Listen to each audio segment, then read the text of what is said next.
आपण chicken curry कशी करणार आहोत हे बघणार आहोत। चला आता रेसिपीकडे वळूया। हळद, गोडा मसाला, मिरची पावडर, आलं लसूण पेस्ट, त्यानंतर कोथिंबीर घेतली आहे आपण थोडीशी, कांदा घेतलाय उभा चिरून, टोमॅटो आणि सुक्कं खोबरं।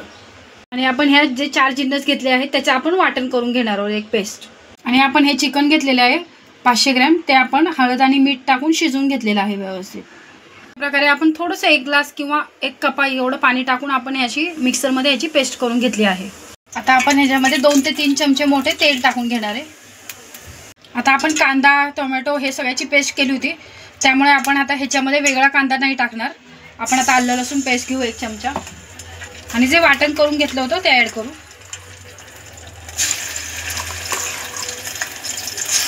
आता आपण त्यामध्ये 1 चमचा धनिया पावडर, 1 चमचा लाल तिखट, हळद थोडी आणि गोडा मसाला।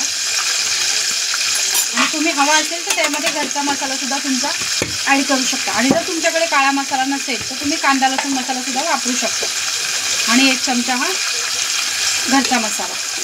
आणि मीठ आपण टाकणार नाही आहे, मीठ बघून टाकणार आहे, कारण की आपण शिजवताना मीठ ॲड केलेलं होतं, त्यामुळे आता आपण मीठ ॲड नाही करणार आहे त्यामध्ये।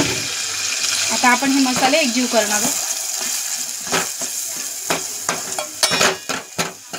2 मिनिटं हे व्यवस्थित परतून घेणार आहे।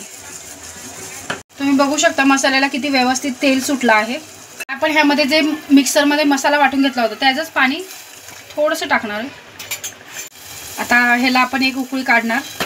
बघा आता किती व्यवस्थित उकळी आली। आता आपण त्यामध्ये हे चिकन ॲड करू।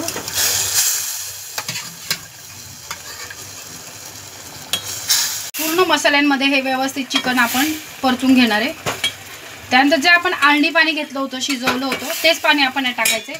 दुसरं एक्स्ट्रा पाणी बिलकुल ॲड नाही करायचं। आता आपण मी जे आळणी पाणी केलं होतं आपण की जे चिकन शिजवलं होतं तेच पाणी ह्यात ॲड केलेलं आहे, दुसरं कुठलंच पाणी ॲड करायचं नाही आहे। आता आपण ह्याला एक व्यवस्थित उकळी काढून घेऊया, मग आपली भाजी खाण्यासाठी तयार आहे।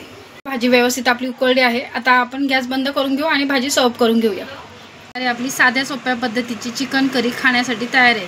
ही पटदिशी होऊ शकते। तुम्ही घरात जर पाहुणे आले असतील किंवा तुम्ही अचानक ऐनवेळी चिकन आणलं आणि आता मुलांना भूक लागली, तुम्हाला करण्यासाठी खूप गडबड होते, तर अशी सोप्या पद्धतीची चिकन करी तुम्ही बघू शकता।